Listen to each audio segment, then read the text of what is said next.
Firstly, there was a schoolboy error.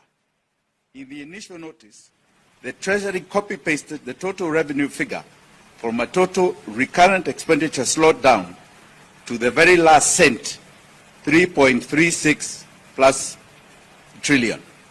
In effect, they claimed that the government spent exactly what it earned, completely ignoring development expenditure. This is not a minor oversight, it is a display of carelessness. Secondly, there is what is called a vanishing department.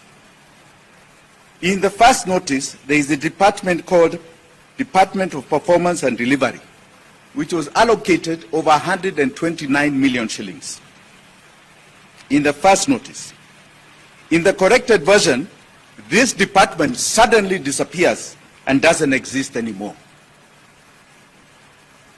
What we are witnessing here is the manual erasure of so-called ghost expenditure.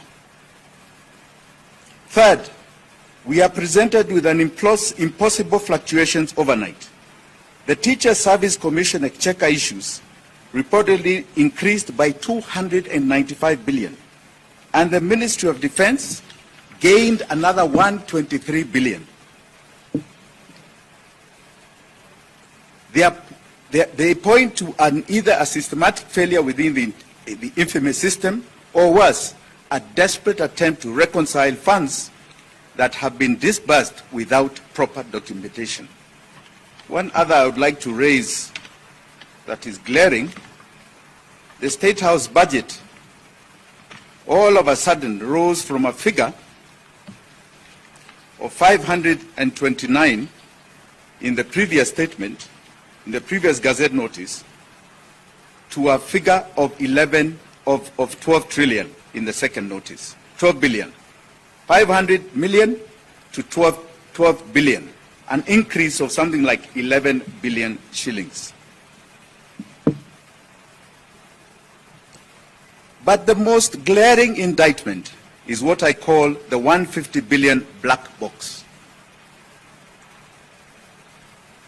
Most concerned in the statements, and it's in both of them, is a revelation that 150.7 billion is sitting in what is called a sovereign bond proceeds account. According to Article 206 of our Constitution, every shilling borrowed in the name of the people must be deposited in the consolidated fund. By keeping this money off the official books in a separate account, the Treasury is bypassing the control of budget, removing her oversight role, is blinding the Auditor General and creating a shadow account, and is evading parliamentary scrutiny by treating public debt as if it was a private slush fund. The government claims it faces a liquidity crisis, while 150 billion sits in some shadow account with no public record of a formal Eurobond issuance this quarter.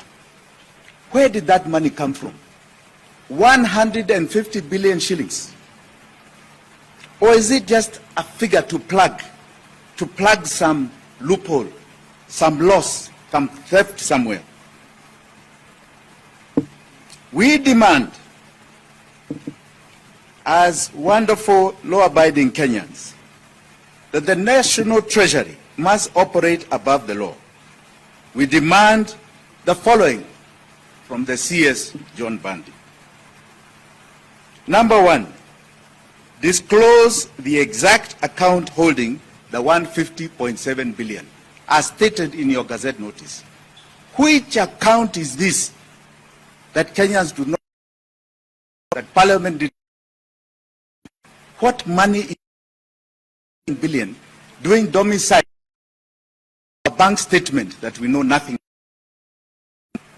Open the publish certificate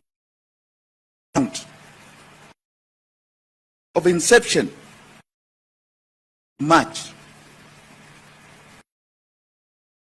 Follow the interest. Account for every cent of interest earned on these billions while they remained outside the consolidated fund. Where is this account? Is it earning interest? including identifying who is benefiting from this interest. Immediately freeze. That means instruct the controller and controller budget and the Auditor General to freeze this account immediately, until it is brought under legal compliance. Kenyans bear the weight of public debt, and we will not allow the proceeds of debt to be hidden in some financial black box.